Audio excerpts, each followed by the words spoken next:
பார்த்தீங்கன்னா இன்னொரு கான்சிக்வன்ஸ் இருக்குது, ஒரு டெஃபினேஷன் மாதிரி. அப்போ consequence from the conditional statement P if then Q, 3 more conditional statements are derived. They are, first one, converse statement. Converse statement என்ன? இப்போ P if then Qங்கிறத Q if then P அப்படின்னு convert பண்ணி மாற்றி எழுதணும். ஓகேவா? Converse statement என்ன? P if then Qங்கிறத Q if then P அப்படின்னு நம்ம மாற்றி எழுதணும். அதுதான் கன்வர்ஸ். அடுத்து இன்வர்ஸ் ஸ்டேட்மெண்ட். இன்வர்ஸ் ஸ்டேட்மெண்ட்னா என்ன? இந்த P if then Qன்னு இருக்குது பார்த்தியா, இதுக்கு ஆப்போசிட்டாக அப்படியே சொல்லணும். ஓகே, அப்போ negation P if then negation Q அப்படின்னு நம்ம சொல்லணும். அடுத்தது பார்த்தீங்கன்னா கான்ட்ரோ பாசிட்டிவ் ஸ்டேட்மெண்ட். கான்ட்ரோ பாசிட்டிவ் ஸ்டேட்மெண்ட்னா என்ன? இந்த ஸ்டேட்மெண்ட்டை அப்படியே மாற்றி கன்வெர்ட் பண்ணி சொல்லணும். ஓகேவா? அங்கே மாற்றிருக்கோம், இதை கன்வெர்ட் பண்ணி சொல்லணும். அதாவது negation P if then negation Q if then negation P அப்படின்னு நம்ம மாற்றி சொல்லணும். ஓகேவா? ஸோ இதுதான் நம்ம நெக்ஸ்ட்டு ஒரு சம்மு பார்க்க போகிறோம். ஸோ அப்போ இதுதான் அந்த கன்சீக்வன்ஸ். என்ன அப்படின்னா, ஃப்ரம் தி கண்டிஷனல் ஸ்டேட்மெண்ட், ஒரு கண்டிஷனல் ஸ்டேட்மெண்ட் கொடுத்துருப்பாங்க. அது எப்படி இருக்குன்னா P if then Q அப்படின்னு இருக்கும். இதை வந்து 3 more conditional statements are derived. இதில் வந்து 3 எழுதலாம். ஃபர்ஸ்ட் ஒன் வந்து கன்வர்ஸ் ஸ்டேட்மெண்ட், செகண்ட் ஒன் வந்து இன்வர்ஸ் ஸ்டேட்மெண்ட், தேர்ட் ஒன் வந்து கான்ட்ரோ பாசிட்டிவ் ஸ்டேட்மெண்ட். கன்வர்ஸ் ஸ்டேட்மெண்ட்னா என்ன அப்படின்னா, இந்த கொடுத்துக்கிற கண்டிஷனையும் அப்படியே மாற்றி நாம் சொல்லணும். அதுதான் கன்வர்ஸ். இன்வர்ஸ் என்ன அப்படின்னா, கொடுத்துக்கிற ஸ்டேட்மெண்ட்டுக்கு அப்படியே ஆப்போசிட்டாக சொல்லணும். அதுதான் இன்வர்ஸு. அடுத்து கான்ட்ரோ பாசிட்டிவ் என்ன அப்படின்னா, இந்த இன்வர்ஸ் ஸ்டேட்மெண்ட்டையே அப்படியே மாற்றி நம்ம சொல்கிறதுக்கு பேர் தான் கான்ட்ரோ பாசிட்டிவ். ஓகேவா? ஸோ இதை மூணும் கொஞ்சம் இம்பார்ட்டன்ட். இதை கொஞ்சம் நம்ம ஞாபகம் வச்சுக்க வேண்டியதாக. ஒன்று வந்து கன்வர்ஸ். கன்வர்ஸ்னால் என்ன? அப்படியே மாற்றுறது. இன்வர்ஸ்னால் என்ன? அதுக்கு ஆப்போசிட்டாக சொல்கிறது. ஓகே, கான்ட்ரோ பாசிட்டிவ்னால் என்னென்னா, அது ஆப்போசிட்டாக சொன்னதை அப்படியே மாற்றி சொல்கிறது தான் கான்ட்ரோ பாசிட்டிவ். ஓகே ஸ்டூடெண்ட்ஸ், இப்போ நெக்ஸ்ட்டு பார்த்தீங்கன்னா எக்ஸசைஸில் 5th sum. Write the converse, inverse and contrapositive of each of the following implication. First, if x and y are numbers such that x is equal to y, then x square equal to y square அப்படின்னு கொடுத்துருக்காங்க. இப்போ இதை பார்த்தீங்கன்னா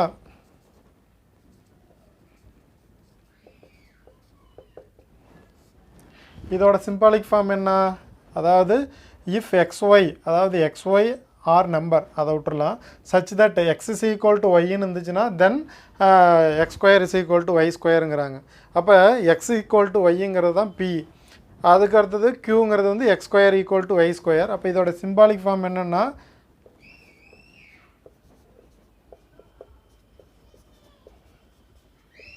is P if then Q. இதுதான் இதோட symbolic form. இப்போ நம்ம first என்ன எழுதணும்? கன்வர்ஸ் எழுதணும். First converse.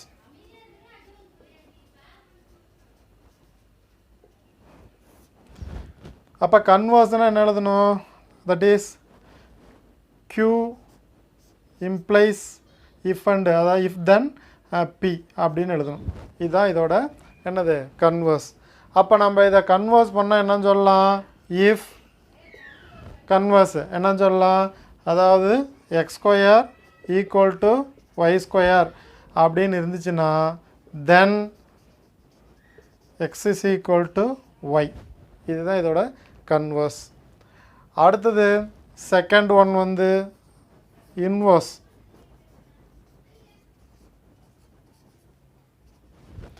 அப்போ இன்வர்ஸ்னால் என்ன சொல்லுவோம்? அப்படியே சொல்லுவோம், நெகேஷன் P. ஓகேவா? இஃப் அண்ட், அதாவது இஃப் தென் நெகேஷன் Q. இப்போது நெகேஷன் P அப்படின்னா Pங்கிறது என்ன? If x equal to y, அதாவது if x is not equal to ஒய்யாக இருந்துச்சுன்னா அப்போ தென் என்னன்னு சொல்லலாம், x square not equal to y square. ஓகேவா? அடுத்தது கான்ட்ரோ பாசிட்டிவ்.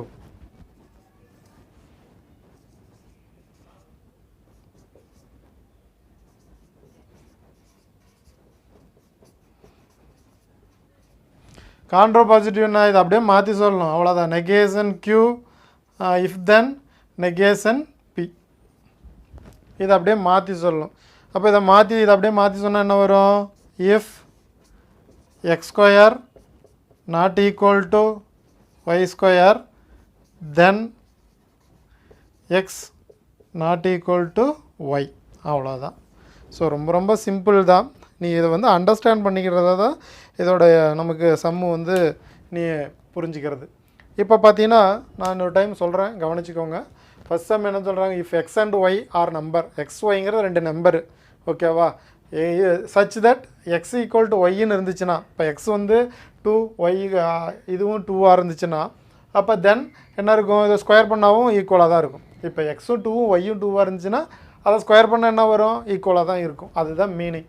இப்போ இதோட சிம்பலிக் ஃபார்ம் என்னன்னு சொல்லலாம் அப்படின்னு பார்த்தீங்கன்னா, இந்த எக்ஸ் அண்ட் ஒய்யை விட்டுரு, அதாவது எக்ஸ் இஸ் ஈக்குவல் டு ஒய்ங்கிறது தான் பி, அடுத்தது x square equal to y ஸ்கொயருங்கிறது தான் க்யூ. அப்போ இதை இங்கே இஃப் கொடுத்துருக்காங்க, இங்கே பார்த்தீங்கன்னா தென் கொடுத்துருக்காங்க. அதுதான் இங்கே இதில் நீங்கள் அண்டர்ஸ்டாண்ட் பண்ணிக்கணும், ஓகேவா. இங்கே வந்து என்ன கொடுத்துருக்காங்க, இஃப் கொடுத்துருக்காங்க, இந்த இடத்துல என்ன கொடுத்துருக்காங்க, தென் கொடுத்துருக்காங்க. அதனால தான் நம்ம இந்த இடத்துல சிம்பாலிக் ஃபார்ம் எழுதும் போது என்ன எழுதுகிறோம் அப்படின்னு பார்த்தீங்கன்னா, பி இஃப் தென் க்யூவு, ஓகேவா. இப்போ இதோட கன்வர்ஸ்னு என்ன, இதை அப்படியே மாற்றி எழுதணும். மாற்றி எழுதுனா க்யூ இஃப் தென் பி. அப்போ முதல்ல வந்து என்ன வந்துடணும், இஃப் முன்னாடி வந்துடணும். இஃப் அப்போது இதுதான் x square equal to y square, அப்போது தென், ஓகேவா, இந்த இதுக்கு தென் அப்போ x is equal to y, ஓகேவா. அடுத்தது இன்வர்ஸ்னால் நான் என்ன சொல்லியிருக்கேன், இதுக்கு அப்படியே ஆப்போசிட்டாக சொல்லணும், ஓகேவா. Negation P if then negation Q. அப்போது if x not equal to y then x square not equal to y square. அடுத்து இது அப்படியே மாற்றி சொல்கிறதுக்கு தான் கான்ட்ரோ பாசிட்டிவ், ஓகேவா. கான்ட்ரோ பாசிட்டிவ்னா என்னன்னு சொல்லலாம், இது அப்படியே மாற்றி சொல்லணும். அப்போ negation P if then negation Q. அப்போ if x square not equal to y square then x is not equal to y, ஓகேவா.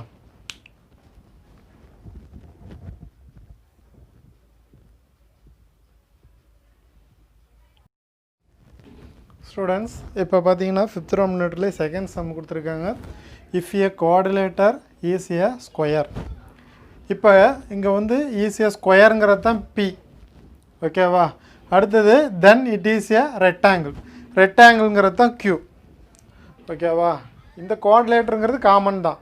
இஃப் ஏ குவாட்ரிலேட்டர் இஸ் அப்படிங்கிறது காமன், ஏ ஸ்கொயருங்கிறது பி, அப்புறம் தென் இட் இஸ் ஏ ரெக்டாங்கிள்ங்கிறது வந்து Q, ஓகேவா. So அதை மட்டும் கொஞ்சம் understand பண்ணிக்கோங்க. இப்போ இதோட சிம்பாலிக் ஃபார்ம் எழுதணும், ஓகேவா. அப்போ இதோட சிம்பாலிக் ஃபார்ம் என்ன வருது,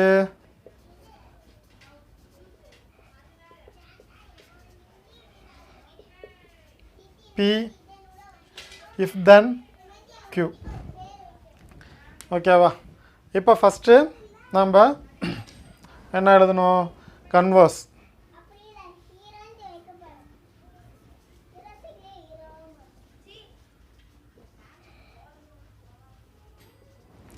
கன்வர்ஸ் என்ன போகிறோம், q if then p. அப்போ q if then pனா qங்கிறது என்ன, qங்கிறது இஸ் ஏ ரெக்டாங்கிள். அப்போ என்ன எழுதணும் அப்படின்னு பார்த்தீங்கன்னா, if a quadrilateral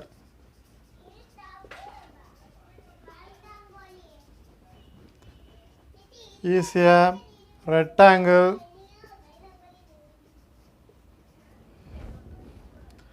then it is a square.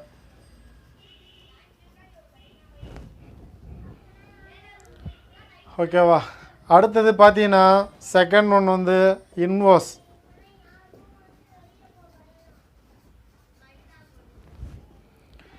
அப்போ இன்வர்ஸ்னால் என்ன சொல்லுவோம்? Negation P if then negation Q. அப்போ if என்ன சொல்லலாம்? a coordinator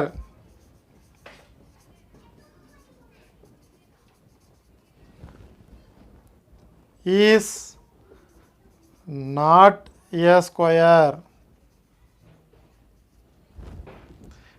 then it is not a rectangle. If a quadrilateral is not a square, then it is not a rectangle. ஓகேங்களா? Next பார்த்தீங்கன்னா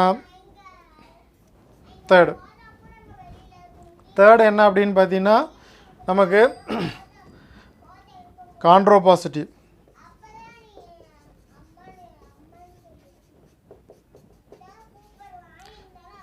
கான்ட்ரோபாசிட்டிவ்னா இதுக்கு அப்படியே ஆப்போசிட்டாக சொல்லுவோம். Negation Q if then negation P.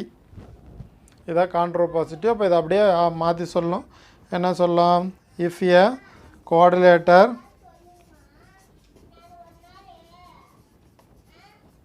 If ஓகேவா if A coordinator is not a rectangle, then it is not a square. ஓகேவா? அவ்வளோதான். So இதை வந்து கொஞ்சம் கேர்ஃபுல்லாக பார்த்துக்கோங்க. சிம்பிளாக அண்டர்ஸ்டாண்ட் பண்ணிக்கிறது தான் இருக்குது. அதாவது இஃப் ஏ கோஆர்டினேட்டருங்கிறது ஃபிக்ஸ்டு. ஓகேவா? ஏ ஸ்கொயருங்கிறது P. ஓகேவா? அடுத்தது ஏ ரெக்டாங்கிள்ங்கிறது வந்து Q. இதுதான். ஓகேவா? அப்போது நம்ம என்ன பண்ணலாம் அப்படின்னு பார்த்தீங்கன்னா P implies Q அப்படின்னா if A coordinator is a rectangle then it is a square. அடுத்தது இன்வர்ஸு. ஓகேவா? இன்வர்ஸ் என்ன சொல்லலாம்? Negation P implies negation Q. If A coordinator is not a square then it is not a rectangle. ஓகேவா?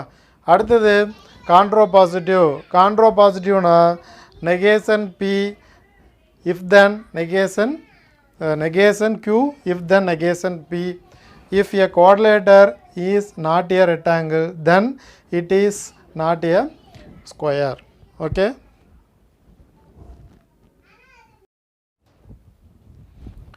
So next பார்த்தீங்கன்னா students இந்த எக்ஸசைஸில் ரொம்ப important என்னன்னா இந்த ட்ரூத் டேபிள் ட்ரா பண்ணுறது தான். ஸோ எப்படி நம்ம ஒரு ட்ரூத் டேபிள் ட்ரா பண்ணுறது அப்படின்னு பார்த்தீங்கன்னா ஃபஸ்ட்டு ட்ரூத் டேபிள் ஃபார் நாட்னு என்ன சொல்லுவோம்? இந்த மாதிரி சிம்பிள் சொல்லுவோம்னா நெகேஷன் அப்படின்னு சொல்லுவோம்.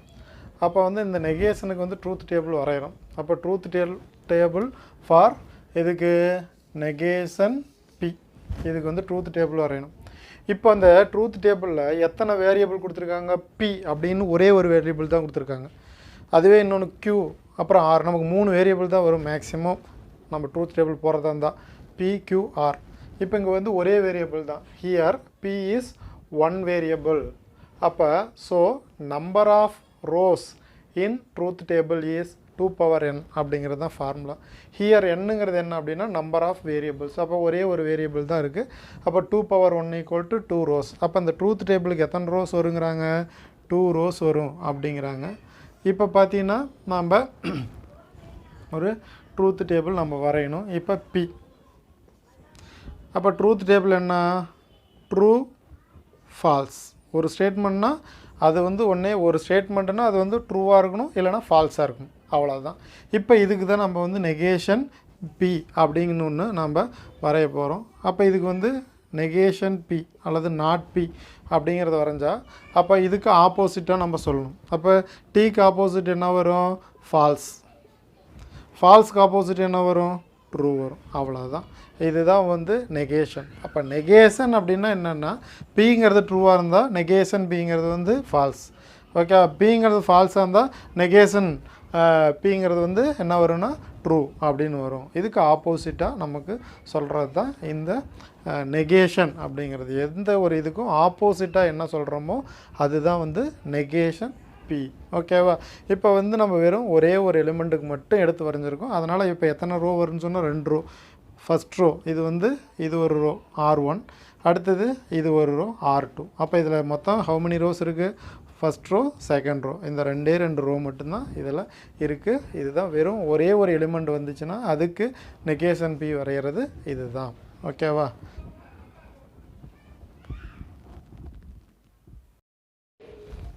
ஸ்டூடெண்ட்ஸ், அடுத்து பார்த்தீங்கன்னா ட்ரூத் டேபிள் ஃபார் அண்டு. ஓகேவா? அண்டுன்னா நம்ம என்ன சொல்லுவோம்? கேப் அப்படின்னு சொல்லுவோம். அப்போ இதுக்கு ட்ரூத் டேபிள். அப்போ truth table for P and Q. அப்போ பி அண்டு கியூனா இங்கே பார்த்தீங்கன்னா ஹியர் எத்தனை வேரியபிள்ஸ் இருக்குது? Here P and Q are 2 variables. அப்போ இதில் நம்பர் ஆஃப் ரோஸ் ஃபார்முலா என்ன? 2 பவர் n. அப்போ 2 வேரியபிள்ஸ் இருக்கா? அப்போ 2 பவர் 2 அப்போ எவ்வளோ வரும்? 4. எத்தனை ரோஸ் வரும்? 4 ரோஸ் வரும். ஓகேவா? இப்போ பாரு, நம்ம ட்ரூத் டேபிள் ட்ரா பண்ணலாம்.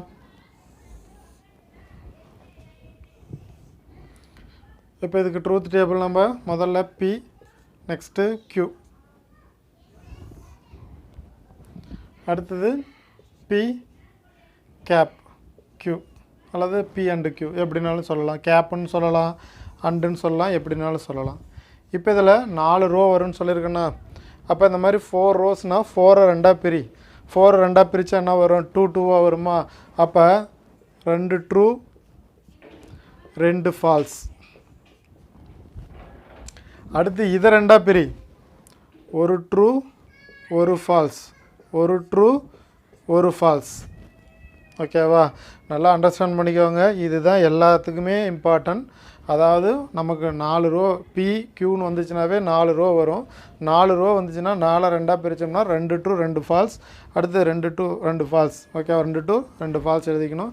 இதை 2 பிரித்தோம்னா 1 ட்ரூ 1 ஃபால்ஸ், 1 ட்ரூ 1 ஃபால்ஸ். இப்போ வந்து நம்ம அண்டுக்கு நம்ம கண்டிஷன் எழுத போகிறோம். அண்டுன்னா என்ன அர்த்தம்னா, ரெண்டுலேயுமே ட்ரூன்னு வந்துச்சுன்னா ட்ரூ. அண்டுன்னா என்ன அர்த்தம்? கேப். கேப்னா என்ன அர்த்தம்னா, ரெண்டுலேயுமே ட்ரூ வந்துச்சுன்னா ட்ரூ. ட்ரூ ஃபால்ஸ்னு மாறி வந்தாவே ஃபால்ஸ் தான். False, true false, false. இங்கே ரெண்டுலேயுமே ஃபால்ஸ் தான் வந்திருக்கு, அதனால் ஃபால்ஸ். ஓகேவா? அண்டுன்னு வந்தாவே என்ன சொல்லணும்? ரெண்டுலேயுமே ட்ரூவாக இருந்தால் தான் ட்ரூ. மாறி வந்தாலும் ஃபால்ஸ் தான், ரெண்டுலேயுமே ஃபால்ஸ் இருந்தாலும் ஃபால்ஸ் தான். இதுதான் வந்து truth table for P and Q. P and கியூவோடைய ட்ரூத் டேபிள் தட் ஒன். ஓகேவா? பிக்யூங்கிறது வந்து 2 வேரியபிள். 2 வேரியபிள்னால் 2 power n. அப்போ 2 பவர் 2 4 ரோஸ் வரும். அப்போ 2 ட்ரூ 2 ஃபால்ஸ். அப்போ ட்ரூ ஃபால்ஸ், ட்ரூ ஃபால்ஸ். அடுத்தது பி. அப்போ பார்த்தீங்கன்னா அண்டுன்னா என்ன கண்டிஷன்னா, ரெண்டுலேயுமே ட்ரூ இருந்தால் தான் ட்ரூ. ட்ரூ ஃபால்ஸ் மாறி வந்துச்சுனாவே, ட்ரூ ஃபால்ஸ்னு மாறி வந்தாவே, ஃபால்ஸ் ட்ரூன்னு வந்தாலும் சரி, ட்ரூ ஃபால்ஸ்னு வந்தாலும் சரி, ஃபால்ஸ் ஃபால்ஸ்னு வந்தாலும் சரி, எல்லாமே என்ன வரும்னா ஃபால்ஸ் தான் வரும். ஓகேவா? இதை கொஞ்சம் நல்லா அண்டர்ஸ்டாண்ட் பண்ணிக்கோங்க. So next students, truth table for OR. ஆர்னு என்ன சொல்லுவோம்? கப்பு. ஓகேவா? அப்போ ட்ரூத் டேபிள் ஃபார் பி என்ன வரும்? Or Q. அப்போ இதில் அதே மாதிரி தான், பி அண்டு கியூங்கிறது வந்து 2 வேரியபிள்ஸ். அப்போ வந்து 2 பவர் 2ன்னு போட்டோம்னா அப்போ என்ன வருதுன்னா 4 ரோஸ் வருது. இப்போ 4 ரோஸ்னால் எப்படி பிரிக்கலாம்? 2 ட்ரூ 2 ஃபால்ஸ், அடுத்தது ட்ரூ ஃபால்ஸ், ட்ரூ ஃபால்ஸ். ஓகேவா? அடுத்தது பார்த்தீங்கன்னா இங்கே நம்ம என்ன போடுறோம்? என்ன சிம்பிள்? நம்ம இங்கே வந்து ஆர். அப்போ ஆர்னா என்ன அர்த்தம்னா, ஏதாவது ஒரு இடத்துல ட்ரூன்னு இருந்தால் கூட நம்ம என்ன எழுதிக்கலாம்னா ட்ரூன்னு எழுதிக்கலாம். எங்கேயாச்சும் ஒரு இடத்துல ட்ரூ இருந்தால் கூட ட்ரூ. அப்போ ட்ரூனா ட்ரூ தான். ட்ரூ ஃபால்ஸ், அப்போ ஒரு இடத்துல ட்ரூ வந்திருக்கு, ட்ரூ. ஃபால்ஸ் ட்ரூ, அப்போ இங்கே ஒரு இடத்துல ட்ரூ வந்திருக்கு, அப்போ ட்ரூ எழுதிக்கலாம். ரெண்டுமே ஃபால்ஸ் வந்தால் ஃபால்ஸ் தான். ஓகேவா? அண்டர்ஸ்டாண்ட் பண்ணிக்கோங்க. ஆர்னா என்னென்னா ஓகேவா, ஆர்னா என்ன, ஏதாவது ஒரு இடத்துல ட்ரூன்னு வந்தால் கூட நீ ட்ரூன்னு எழுதிக்கலாம். 2 இடத்துல பார்ப்போம், 2ல் ஏதாவது ஒரு இடத்துல ட்ரூன்னு வந்தால் கூட நீ ட்ரூன்னு எழுதிக்கலாம். ஃபால்ஸ் இங்கே ரெண்டுமே ஃபால்ஸ் வந்தால் தான் ஃபால்ஸ் எழுதணும். இதுதான் ஆர். அண்டுக்கு என்ன பார்த்தோம், 2 இடத்துலையுமே ட்ரூ இருந்தால் தான் ட்ரூ எழுதணும், மாறி வந்தாவே ஃபால்ஸுன்னு தான் பார்த்தோம். ஆனால் ஆருக்கு வந்து ஆர்னா என்ன, இது இல்லைன்னா அது. அப்போ 2 இடத்துலையுமே ட்ரூ வந்தாலும் ட்ரூ தான். மாறி வரும்பொழுது ஏதாவது ஒரு இடத்துல ட்ரூ வந்தால் கூட நீ வந்து ட்ரூன்னு போட்டுக்கலாம். ஓகேவா, இதுதான் மெயின் கான்செப்ட். ஓகேவா, இதை வச்சு தான் நம்ம வந்து ட்ரூத் டேபிளே போட போகிறோம். இதை நல்லா அண்டர்ஸ்டாண்ட் பண்ணிக்கும். ஓகேவா ஸ்டூடெண்ட்ஸ், நெக்ஸ்ட்டு பார்த்தீங்கன்னா ட்ரூத் டேபிள் ஃபார் ஆர். ஆர்னா நம்ம என்னென்னு சொல்லணும்னா இந்த மாதிரி சிம்பிள் சொல்லுவோம், தட் இஸ் கப்பு. அப்போ ட்ரூத் டேபிள் ஃபார் பிஆர்க்யூ. அப்போ பிஆர்க்யூக்கு நம்ம ட்ரூத் டேபிள் ட்ராப் பண்ணணும். அதே மாதிரி இங்கே ஹியர் பிக்யூங்கிறது 2 வேரியபிள்ஸ். அப்போ 2 power 2னா எத்தனை வரும், 4 வரும். 4 rows வரும். 4 rowsனால் அப்போ ட்ரூ ட்ரூ ஃபால்ஸ் ஃபால்ஸ். அடுத்தது ட்ரூ ஃபால்ஸ் ட்ரூ ஃபால்ஸ். இப்போது ஆர்னா என்ன மீனிங்கு, இது இல்லைன்னா அது, அதுதான் ஆர். அப்போ ஆர்னு என்ன அப்படின்னா 2ல் ஏதாவது 1ல் டி இருந்தால் கூட ட்ரூன்னு போட்டுக்கலாம்.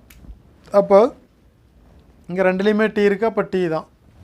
இப்போ பாரு, ட்ரீ ஃபால்ஸ்னு வருது, இதில் டி இருக்குது, அதனால் டி போட்டோம், ட்ரூ. 2ல் ஏதாவது ஒரு இடத்துல ட்ரூ இருந்தால் கூட நம்ம ட்ரூ போட்டுக்கலாம். ஆனால் இங்கே 2மே ஃபால்ஸு, அப்போ ஃபால்ஸ். ஓகேவா, இதுதான் ஆர். ஆர் அப்படிங்கிறது என்ன அப்படின்னா 2ல் ஏதாவது ஒரு இடத்துல டீன்னு வந்தால் கூட நீ டீ போட்டுக்கலாம். 2லேயுமே ஃபால்ஸ் வந்தால் தான் ஃபால்ஸ் போடலாம். ஓகேவா, ஸோ இதுதான் வந்து ட்ரூத் டேபிள் ஃபார் ஆர். ஓகேவா, ஸோ இது ரொம்ப ரொம்ப இம்பார்ட்டன்ட். அடுத்தது பார்த்தீங்கன்னா கண்டிஷ்னல் ஸ்டேட்மெண்ட்னு இருக்குது. ஓகேவா, இப்போ ஸ்டூடெண்ட்ஸ் அடுத்து பார்த்தீங்கன்னா கண்டிஷ்னல் ஸ்டேட்மெண்ட் அப்படிப்பா ட்ரூத் டேபிள். கண்டிஷ்னல் ஸ்டேட்மெண்ட் என்ன, truth table for P if then Q. ஓகேவா, இஃப் தென் க்யூ. அப்போ இதில் அதேமாதிரி பிக்யூன்னு 2 வேரியபிள்ஸ் தான் இருக்குது. அப்போ இதுக்கும் அதே போல் நம்ம ட்ரூத் டேபிள் போடுறோம். அப்போ ட்ரூத் டேபிள் போடும்போது என்ன வரும், பிங்கிற ஒரு வேரியபிள், அடுத்தது க்யூங்கிற ஒரு வேரியபிள், 2 வேரியபிள் தான். அப்போ 4 rows வரும். அப்போ 4 rowsனால் டி டி ஃபால்ஸ் ஃபால்ஸ். இங்கே போடும்போது டி ஃபால்ஸ் டி ஃபால்ஸ். அடுத்தது பார்த்தீங்கன்னா இங்கே என்ன வருது, பி இஃப் தென் க்யூ. இங்கே வந்து நீ ஒன்று நல்லா ஞாபகம் வச்சுக்கோ, அதாவது கொஸ்டின் அண்டு ஆன்சர், இதுதான் இதுக்கு வந்து நீ ஞாபகம் வச்சுக்கிறதுக்கு ஒரே வழி. என்ன சார் கொஸ்டின் அண்ட் ஆன்சர்? இப்போ பி வந்து கொஸ்டின். ஓகே, அதான் ஃபஸ்ட்டு வர்றது கொஸ்டின். இங்கே வந்து பி முதல்ல இருந்துச்சுன்னா பி கொஸ்டின், அதே க்யூ முதல்ல இருந்துச்சுன்னா க்யூ கொஸ்டின் எடுத்துக்கணும். அப்போ முதல்ல வரக்கூடிய வேல்யூ கொஸ்டின், 2வது வர்றது ஆன்சர். இப்போது நமக்கு இப்போ ஒரு எக்ஸாம் நீ எழுதுகிற, ஓகேவா, ஒரு எக்ஸாம் எழுதுகிற, இப்போ நமக்கு சூஸ் தி கரெக்ட் ஆன்சர்னு கொடுத்துருக்காங்க. இப்போ இது கொஸ்டின் கரெக்டு. நீ வந்து இந்த 4 ஆன்சர் இருக்குது, அதில் கரெக்டான ஆன்சர் எழுதிடுற. அப்போ நம்ம ட்ரூன்னு போட்டுக்கலாம். கொஸ்டின் கரெக்டு, ஆன்சர் நீ கரெக்டாக எழுதுனா ட்ரூ, உனக்கு ஒரு மார்க் வரும். அடுத்தது பார்த்தீங்கன்னா கொஸ்டின் கரெக்டு, ஆனால் நீ ஆன்சர் வந்து தப்பாக எழுதிட்ட, அப்போ மார்க் வருமா, வராது, தப்பு தான் போடுவாங்க. அடுத்தது பார்த்தீங்கன்னா கொஸ்டினே தப்பு, நமக்கு பப்ளிக் எக்ஸாமில் கொஸ்டினே தப்பாக கேட்டது தான், நீ ஆன்சர் எது எழுதினாலும் நமக்கு மார்க் கொடுத்துருவாங்க, மியர் அட்டம்ப்ட்னு சொல்லிட்டு எது எழுதினாலும் மார்க் கொடுத்துருவாங்க. அதனால் கொஸ்டினே தப்பு, அப்போ கண்டிப்பாக நமக்கு மார்க் வந்துடும், ட்ரூவு.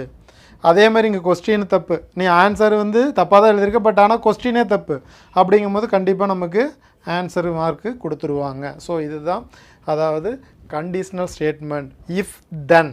ஓகேவா, என்ன சொல்லுவாங்க, இஃப் தென்.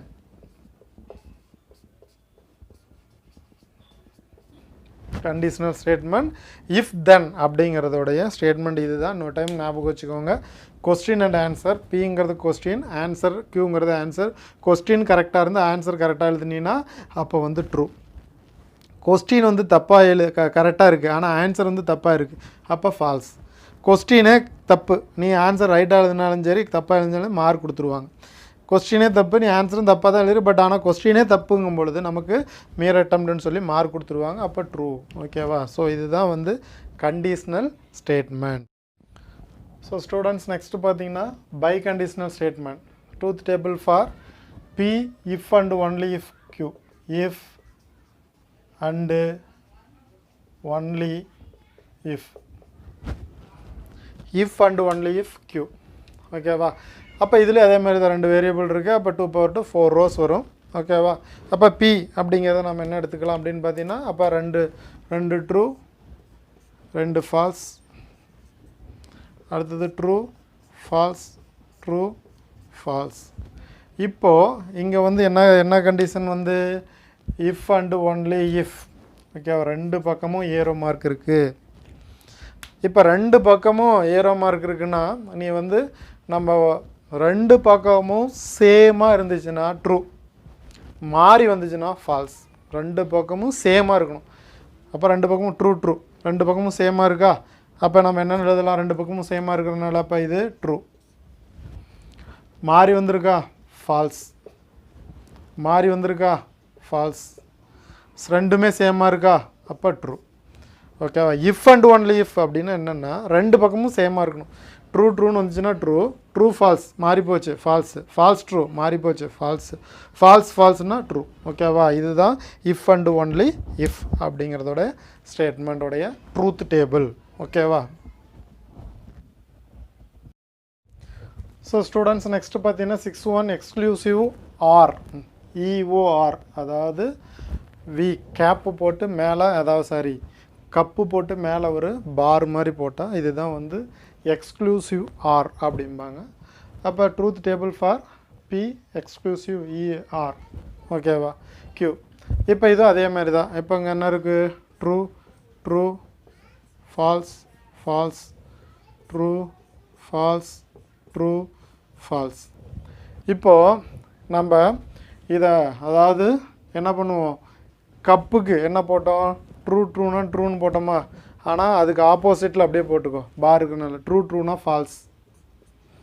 அடுத்தது இங்கே பார்த்தீங்கன்னா என்ன வருது? ஃபால்ஸ்னால் ட்ரூ. அவ்வளோதான். இது 2 தான் இந்த கப்பில் வர்றது மாறி இருக்குது. மற்றது 2ம் இப்போ இங்கே ஒரு ட்ரூ வந்தால் ட்ரூ போட்டோமா? அடுத்தது இதுலேயும் ட்ரூ போட்டுக்கும். ஓகேவா? அதாவது கப்புக்கும் இந்த எக்ஸ்க்ளூசிவ் ஆருக்கும் என்ன ஒரு டிஃப்ரென்ஸ் அப்படின்னு பார்த்தீங்கன்னா, இந்த ஃபஸ்ட்டு கடைசி ரோவும் மட்டும்தான் மாறும். ஓகேவா? ஃபஸ்ட் ரோவும் கடைசி ரோவும். இங்கே வந்து ஆறுன்னு வந்துருந்துச்சு, இங்கே என்ன போட்டிருப்போம்? ட்ரூ போட்டிருப்போம். ஓகேவா? இங்கே என்ன போட்டிருப்போம்? ஃபால்ஸ் போட்டிருப்போம். இது 2 வந்து அதில் என்ன வந்திருக்கும்? ட்ரூ. அதாவது ஒரு இடத்துல ட்ரூ வந்தால் கூட ட்ரூங்கிறதுனால ட்ரூ தான் போட்டிருப்போம். ஓகேவா? இதுதான் வந்து இந்த கப்புக்கும் ஓகேவா எக்ஸ்க்ளூசிவ் ஆருக்கும் உள்ள டிஃப்ரென்ஸு. 2க்கும் ட்ரூ வந்தால் ஃபால்ஸ் வந்துருச்சு, 2க்கும் ஃபால்ஸ் வந்தால் ட்ரூ வந்திருக்கு. ஓகேவா? ஸோ இவ்வளோ தான் இந்த 6. ஓகேவா? இப்போ 6 டேபிள் பார்த்துருக்கோம். இந்த 6 டேபிள் வச்சு தான் நாம் அடுத்தது எக்ஸசைஸில் வரக்கூடிய சம்ஸ் எல்லாம் பார்க்க போகிறோம். ஓகேவா?